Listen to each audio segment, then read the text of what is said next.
સમાચારમાં આગળ વાત કરીશું અરવલ્લીથી અરવલ્લી જિલ્લામાં આંગણવાડી કાર્યકરો દ્વારા માંગણીઓ નહીં સંતોષાતા હડતાળનો રસ્તો અપનાવવામાં આવ્યો છે। જે જિલ્લાના તમામ તાલુકા ઘટકની સીડીપીઓને આવેદનપત્ર આપવામાં આવ્યા બાદ આંગણવાડી સંગઠને 18 થી 20 માર્ચ સુધી કામથી અડગા રહેવાનો નિર્ણય લેવામાં આવી રહ્યો છે। જે લઘુત્તમ વેતન અને મોબાઈલ સહિતની વિવિધ માંગણીઓ અંગે તંત્ર તરફથી કોઈ ઠોસ નિર્ણય ન આવતા આ પગલું લેવામાં આવી રહ્યું છે।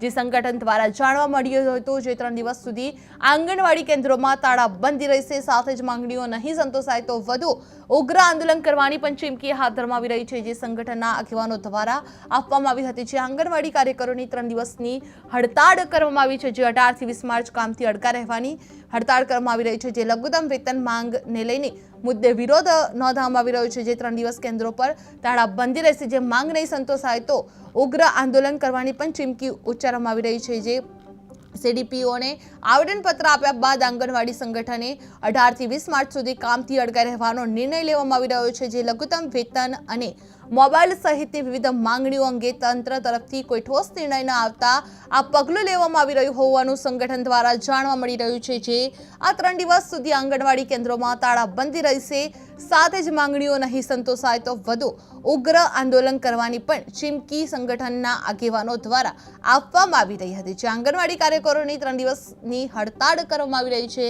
જે 18 થી 20 માર્ચથી કામથી અડગા રહેવાની હડતાળ કરવામાં આવી છે। જે લઘુત્તમ વેતન માંગ મુદ્દે વિરોધ નોંધાવવામાં આવી રહ્યો છે।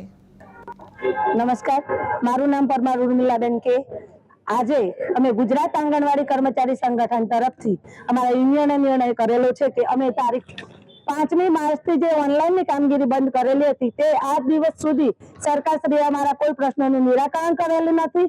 જેના કારણે હવે અમારા યુનિયને નિર્ણય કરેલો છે કે આગામી 18 માર્ચથી 20 માર્ચ સુધી અમે કામથી દૂર રહેવાના છીએ અને જે રજા રિપોર્ટ ભરી અને આજે આવેદનપત્ર માટે આવેલા છીએ।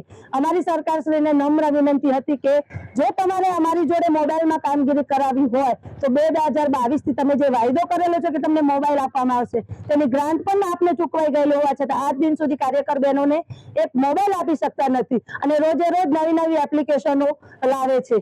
એપ્લિકેશનો અને ઓનલાઈનની કામગીરીનું ભારણ એટલું બધું વધી ગયું છે કે બહેનો બાળકોના પૂર્વ પ્રાથમિક શિક્ષણ ઉપર બિલકુલ ધ્યાન આપી શકતી નથી। તો સરકારશ્રીને અમારી નમ્ર